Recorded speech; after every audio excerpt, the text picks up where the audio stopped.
François. Aujourd'hui, on se retrouve pour Dakar d'antan et on va parler camion. Et on va parler d'un camion qui a sauvé le Dakar 1983. Vous m'avez demandé si j'avais des anecdotes à raconter sur le Dakar. Bien sûr, là, c'est Bibi de la Fourcade qui parle. Effectivement, étant dans l'avion PC, j'ai vu le Dakar de l'intérieur et assisté à bon nombre de problèmes, surtout du temps de Thierry, car après la 10e édition, il y avait un avion PC et un avion presse.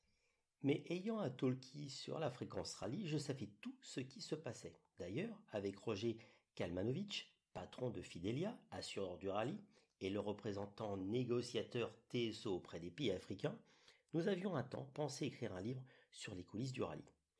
Quand on parle Dakar, nous viennent en tête immédiatement les exploits des concurrents, des motards ou pilotes sur 4 roues. Si chaque édition devenait une véritable aventure pour ses participants, il en était tout autant pour l'organisation qui devait gérer la caravane au quotidien avec son lot d'imprévus à gérer pour que le rallye continue malgré les impondérables. Ainsi dans l'ombre, chaque jour, des dizaines de décisions devaient se prendre en fonction d'un programme et un parcours bien établi en amont, mais aussi et surtout face aux difficultés et impondérables qui surgissaient à tout moment. Parmi ces multiples anecdotes, revenons quelques instants sur le Dakar 83 et sur la première moitié du parcours. Sans qu'on sache vraiment, le rallye faillit s'arrêter à Djalet, au sud de l'Algérie. Replongeons dans le contexte. Nous sommes le 9 janvier 83. Le lendemain, le rallye rentre au Niger. Il est 22h. Thierry et Sabine tournent en rond dans l'avion PC, un vieux DC-3 de 45. Si on ne trouve pas une solution, mon rallye s'arrête ici, répète-t-il.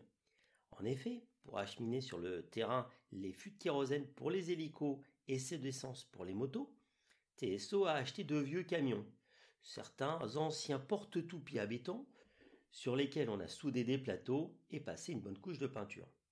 Hélas, les mécaniques sont un peu vieillissantes et malgré les efforts des différents équipages dédiés à ces camions, ils ne suivent pas le rythme. Déjà le premier, un Berlier Gazelle, a consommé 60 litres d'huile entre Paris et Sète. Il devra rester sur le quai du port. Le lendemain donc, l'étape emmène les concurrents de Djanet à Shirfa, plus de 500 km. Il faut absolument un camion de ravitaillement d'essence pour les motos à mi-chemin, sinon elles n'arriveront pas à la fin de l'étape. Un membre de TSO a déjà fait un tour dans la ville et ses environs pour louer voire acheter un camion, mais rien. Des bidons vides de 200 litres feraient l'affaire, mais pas de camion pour les acheminer. Thierry, inquiet, lâche. Si je n'ai pas de camion pour ravitailler mes motos, le rallye s'arrête ici. Je ne vais pas lâcher les concurrents moto et continuer qu'avec les voitures.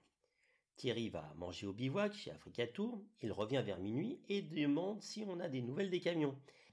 Malheureusement, on lui répond qu'avec la nuit, la fréquence radio est tombée et que plus personne ne communique. Il s'endort sur le fauteuil très rustique du poste de pilotage du DC-3 et l'inquiétude se lit sur son visage. Vers 2h du matin, au moment où les derniers journalistes vont essayer de dormir un peu, le bruit d'un camion qui se rapproche se fait entendre. Il vient se garer au pied de l'avion. C'est l'Unimo. Affrété par un Suisse, ce camion, équipé d'une salle d'opération, d'appareils de radiologie, une véritable clinique à lui seul, profite du rallye pour être livré au Sénégal. Il sert aussi au Toubib le soir à l'étape. Thierry, qui a entendu le moteur du Volvo, sort de l'avion et le voyant s'écrie « Elle est là, ma solution !» Il lance aux rares personnes encore éveillées tout près du DC-3 « Vite, on réveille les copains, j'ai besoin de tout le monde !»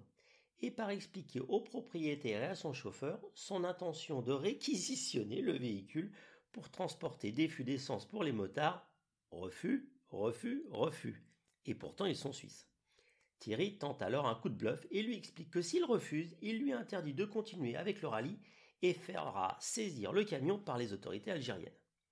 Accompagné d'un conducteur suisse résigné, une petite poignée composée de journalistes et de membres de TSO va mettre plus de 2 heures à démonter soigneusement le matériel médical et à le sangler dans le fond du camion. Un tracteur avec sa remorque à porte, des bidons cabossés, ils sont chargés dans la salle d'opération. Par précaution, on les pose sur des cartons. Un camion d'essence vient pour les remplir.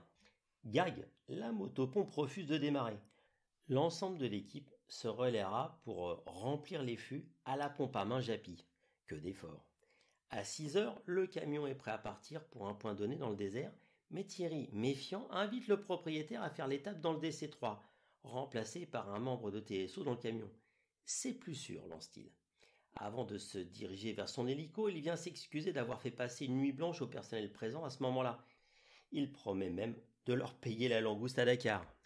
Le ravitaillement aura du coup bel et bien lieu entre Janet et Shirfa. Et ce, même si la spéciale a dû être retardée et les départs donnés 2 par 2, puis 4 par 4. D'ailleurs, ce seront Auriol et Vassa qui partiront les premiers côte à côte et qui s'élanceront de Janet pour une longue spéciale qu'Hubert remportera. Ce jour-là, le Dakar fut donc sauvé par un camion Unimo et la réactivité de Thierry et de son équipe. Pour la petite histoire, le camion est bien arrivé, mais son propriétaire, que j'ai retrouvé 15 ans plus tard à l'arrivée d'un Dakar, m'a dit que le camion n'a jamais trouvé d'acquéreur. Il a vendu le matériel médical au bout de 3 ans, démonté la caisse et vendu le châssis nu au bout de 5 ans. Donc je vous rappelle que vous pouvez retrouver d'autres photos sur cette belle histoire sur le site Dakar d'antan. Et un grand merci à Bibi de la Fourcade pour cette belle série d'anecdotes.